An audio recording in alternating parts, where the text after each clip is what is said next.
Hello. So this is why small pleasures are a big deal. We're surrounded by some powerful ideas about the sort of things that will make us happy.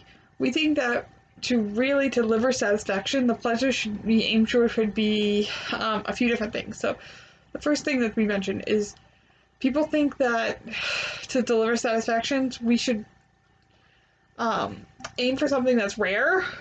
We've inherited a romantic suspicious of the ordinary, which is taken into the mediocre, dull, and uninspiring, and work with the corresponding assumption that things that are unique, hard to find, exotic, or unfamiliar are naturally fitted to delight us more. We also aim for things that we think are expensive. We like economic endorsement. If something is cheap or free, it is a little harder to appreciate. The pineapple, for instance, dropped off a lot of people's wish list of fruit when its price fell down, fell to unremarkable. Caviar continues to sound somehow more interesting than chicken eggs. We also aim for things that are famous. In a fascinating experiment, a celebrated violinist once donned scruffy clothes and busked at the street corner and was largely ignored, though people would flock to the world's greatest concert halls to hear him play the same pieces. We also aim for things that are large scale. We are mostly focused on big schemes that we hope will deliver enjoyment: marriage, career, travel, getting a new house. These approaches aren't entirely wrong, but unwittingly they collectively exhibit a vicious and unhelpful bias against the cheap, the easily available, the ordinary, the familiar, and the small scale.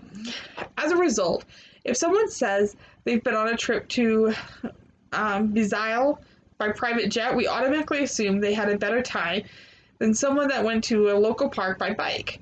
We imagine that visiting the Uffizi Gallery in Florence is always going to be nicer than reading a paperback novel in the back of a garden.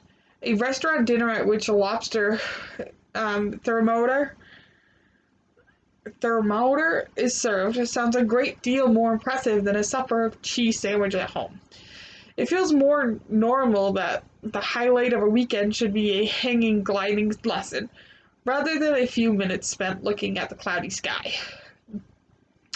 It might feels odd to suggest that a modest vase of lily of the valley, the cheapest bloom of the forest, might yield more satisfaction than a Van Gogh original. And yet, the paradoxical and cheering aspect of pleasure is how weird and promiscuous it proves to be. It doesn't neatly collect in the most expensive boutiques. It can refuse to stick with us on fancy holidays. It is remarkably vulnerable to the emotional trouble, sulks, and casual bad moods. A fight that begins with a small disagreement about how to pronounce a word can end up destroying every benefit of a five-star resort. A pleasure may look very minor, like eating a fig, having a bath, whispering in bed in the dark, talking to a grandparent, or scanning through old photos of when you were a child, and yet be anything but. If properly grasped and elaborated upon, these sort of activities may be among the most moving and satisfying we have. Appreciating what is to hand isn't a slacker solution. It isn't an attack on ambition, but there is no point in chasing the future until and unless we are better at being more attuned to the modest moments and things that are presently available to us. More fundamentally, the smallness of the small pleasures isn't really an assessment of how much they have to offer us.